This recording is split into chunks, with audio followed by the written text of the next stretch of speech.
Please subscribe and don't forget to press the bell icon to get notified whenever we upload a new video.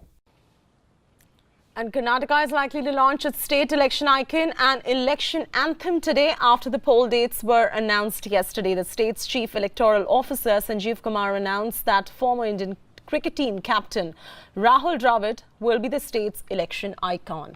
Apart from this, the state has also undertaken other initiatives like employing the disabled government employees as polling staff and setting up all-women polling stations as well.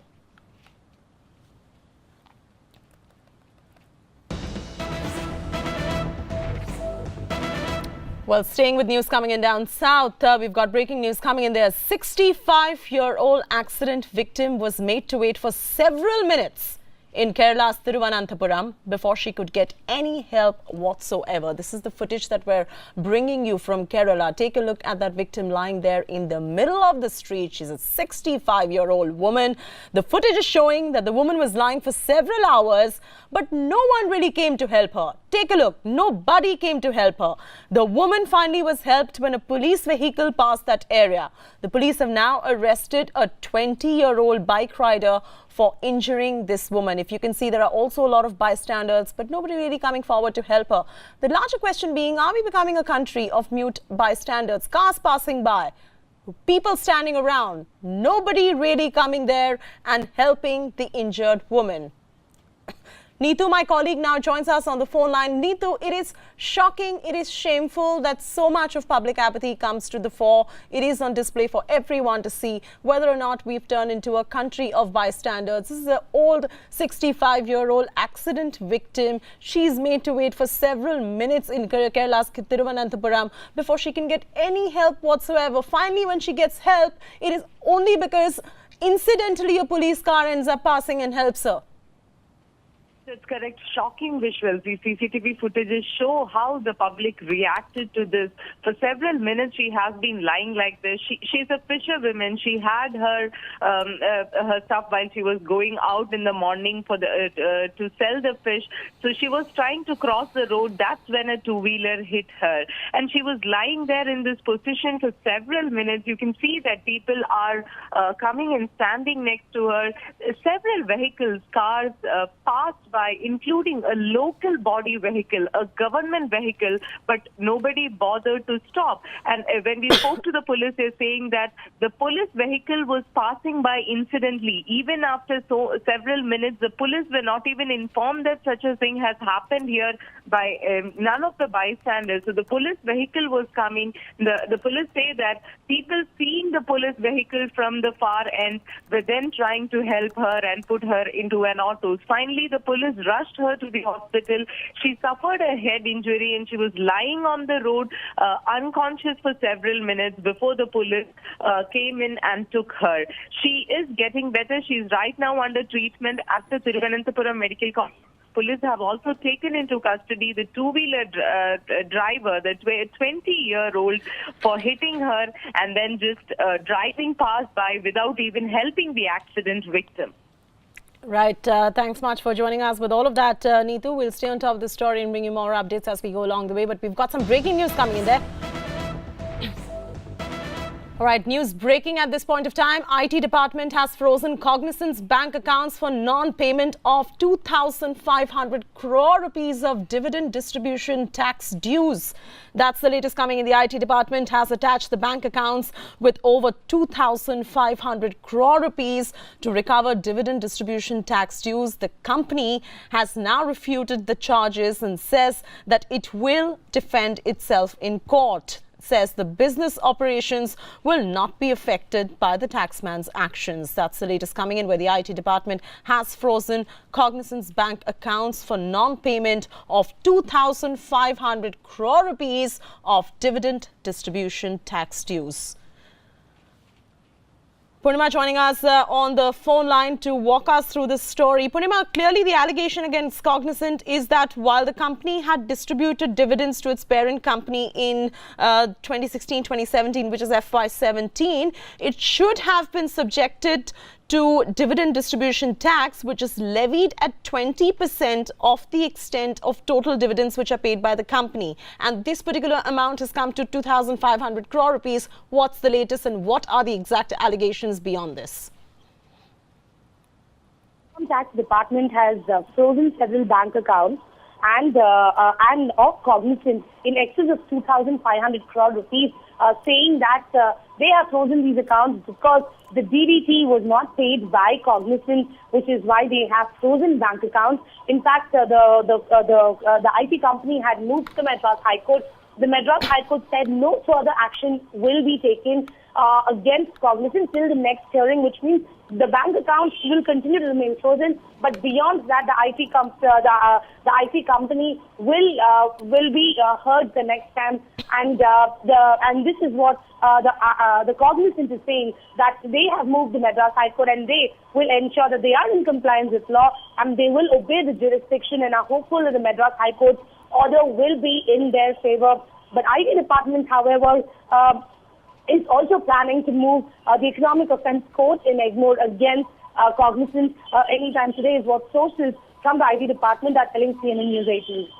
All right, thanks much for joining us with this breaking. We're going to be on top of the story, and Purnima right there joining us for more on that story. Thanks much, Purnima, for bringing us all those details right there. Now, moving on, in the wake of the Nirav Modi and the Punjab National Bank scam, the former CAG and Bank Board Bureau Chief Vinod Rai has called for swift reforms of public sector banks to tackle the NPA crisis. Hear into what he had to say. See, mindset changes take a longer period of time than systemic changes, structural changes. These can come about faster, but once you change a mindset, it takes long to go back. So in this particular case, it's a question of a mindset change. We believe that only public sector banks can deliver. Yes, they have delivered, there's no doubt about that. In fact, I believe that the infrastructure that has been created in this country, roads, railroads, what's it called, ports, airports, powerhouses, telecom, etc., because public sector banks have lent to these sectors. But the issue is, public sector banks also must be nimble-footed. They will have to change with times. Systems have changed, models of governance and lending have changed, IT platforms have come into force. We have to remain nimble-footed, and that's where we talk about the elephant learning to dance. So it will have to change when the government itself has made its intention known by saying that in the IDBI bank they'll draw down equity below 50%. So that is the harbinger of change that we are talking about. Where does RBI stand today? No, I'll tell you. You look at the most developed of systems today, most developed of systems, when I talk about, I'm talking about monetary authorities or central banking systems.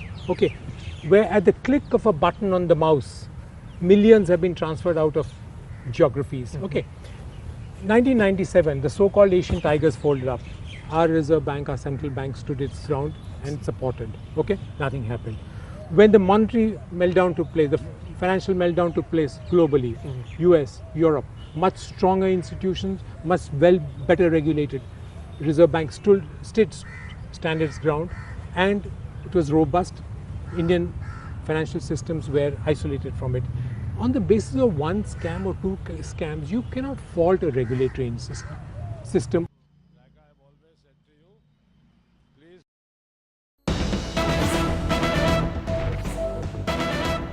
News just trickling in. Supreme Court will not open the Mahatma Gandhi assassination case. Supreme Court has junked the PIL to investigate the assassination. The petition is not maintainable and there is no merit in the plea to reopen the case, is what the Supreme Court is holding. The Supreme Court won't reopen Mahatma Gandhi's assassination case. That's the latest coming in right there. Utkarsh, who is our legal editor, is now joining us on the phone line for more on the story. Utkarsh, this was a PIL that was filed by Pankaj Fadnis, and clearly looks like the Supreme Court has gone ahead to junk this PIL to investigate the assassination case. So in fact, this PIL has travelled from the Bombay High Court. The Bombay High Court had also refused to, in fact, allow the plea, wherein Dr. Fadnis, who happens to be a researcher from Bombay, he wanted to reopen the assassination case. According to him, the three-bullet theory, as investigated by the agencies in 1948-49, it was a faulty investigation, and there was an alleged involvement of a foreign agency which the investigative agency had not looked into. This was the limb of the arguments made by Dr. Fadnis before the Supreme Court as well. He, in fact, got certain documents from the US and also certain sensitive information from some photographer and researchers from the US, which he claimed that these information will help unravel the truth behind Mahatma's assassination. But the Supreme Court is clearly not impressed with the contention. Supreme Court had earlier also indicated that whether it will be wise and legal to reopen a criminal case, which has culminated into execution of two convicts, Narayan Apte and Nathuram Godse in 1949, and the case has already, the criminal trial is already over. So where will all this lead to? And the court had also appointed amicus curiae senior advocate Amrendra Sharan in this matter. Amrendra Sharan, the senior lawyer, was also against reopening the investigation into this case. Going also by his opinion, the Supreme Court has today dismissed the PIL and said that there is no merit in the plea.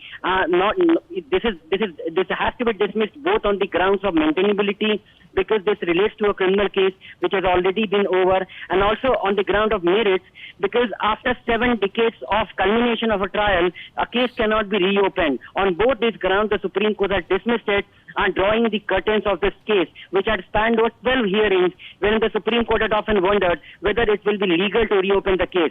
With this decision, the Supreme Court has clarified that Mahatma Gandhi's assassination case is not going to be reopened. All right, that makes it clear now. Thanks much. That was our legal editor, Utkarsh, joining us with all the details, where the Supreme Court has said that they will not reopen the Mahatma Gandhi assassination case, and they've junked the PIL to investigate the assassination case as well. With that, we're taking a very short break right here on CNN News 18. News and updates follow on the other side. Some developing stories and breaking news, as we can see, but bringing you all of that in just about a bit. All right, we've got breaking news coming in there. Andhra Pradesh Chief Minister and Telugu Desam Party Chief Chandrababu Naidu spoke to his party MPs via a teleconference, is what we've picked up. Now, what has happened is Chandrababu Naidu thanked his MPs for supporting the no-confidence motion it wanted to bring in the parliament. The TDP chief slammed the centre in his message to the MPs, saying that the centre purposely did not admit the no-confidence motion in the parliament. And that's the teleconference that he had with the members of parliament. The TDP has stepped up its attack on the centre. Andhra Pradesh Chief Minister and TDP party chief Chandrababu Naidu spoke to his MPs via a teleconference, thanking his MPs for supporting the no-confidence motion it wanted to bring in the parliament, and slammed the centre in his message to the MPs, saying that the centre has purposely not admitted the no-confidence motion in the parliament. And there you go, that's the latest coming in there. Naidu government slams government over parliament showdown. Sakshi's got more on this story. Sakshi, there was a teleconference between Chandrababu Naidu and several MPs, and he thanked them for supporting the no-confidence motion it wanted to bring in the parliament. And of course, we remember that the MPs display their strength by showing the blue-coloured number signs for admitting the no-confidence motion. But it was very undemocratic to adjourn the House like this, is what they were holding. What's the latest? See, that's right. Chandrababu Naidu has again hit out at the centre for basically not allowing the no-confidence motion when the number that is required to bring in the no-confidence motion, they were holding the play cards. So completely undemocratically, the no-confidence motion was not allowed. So yet again, we see Chandrababu Naidu really hitting against the BJP-led centre, and he's questioning the BJP government of not fulfilling the promises, and he also questions that how this, the promises made to the states and how the states are not getting their respect due from the centre. That is the question what Chandrababu Naidu is raising. We are also seeing that other state ministers, chief ministers are also raising the similar concerns. So Chandrababu Naidu yet again hitting out at the centre, and he's also targeting the BJP government and other political parties for making personal attacks on TDP rather than fighting for the issue and rather than answering the concerns of the 5 crore people of Andhra Pradesh. We are seeing that on charges of corruption or other allegations that are being laid against the Andhra Pradesh chief minister. So he's questioning that why mudslinging is happening and why not the promises are being fulfilled. So in protest today, we are also seeing that a black badge protest is being organized in Andhra Pradesh. In the assembly session is going on. So basically his stance is that he's saying that we want justice, and instead of doing that, the centre and the BJP are counter-attacking them. Is that what he's trying to say? That is exactly the point that Chandrababu Naidu is trying to make. We are seeing that a lot of allegations of corruptions are coming out against the Andhra Pradesh government, and there is a kind of allegation, counter-allegation sort of a thing which is going on. Now, Chandrababu Naidu and his MPs, TDP MPs, want this discussion and debate to happen on the floor of the House for this particular reason only, so that the facts are in front of the people. Whoever is lying can be exposed. Now, TDP government has been saying that centre has not given the funds that were mentioned in the special status or the promises that were made during the time of bifurcation. The centre claims that they have done enough. So there have been sort of difference in the facts, and that's why the TDP government really wants a discussion to happen, and that's why they are focusing on the no confidence motion to really come on the floor of the parliament. But clearly we can see that Chandrababu Naidu is hitting out at the BJP government for not allowing this no confidence motion and making allegations against the government. All right, thanks much for bringing us up to speed with all that latest information coming in. The Andhra Pradesh Chief Minister and TDP leader Chandrababu Naidu speaking to his MPs via teleconference, and of course the heat against the centre heats up, of course, for Chandrababu Naidu. We'll stay on top of this story, taking a very short break right here on CNN News 18. But all that latest news coming in from that Vistara airline issue, we're bringing you all of that in a bit.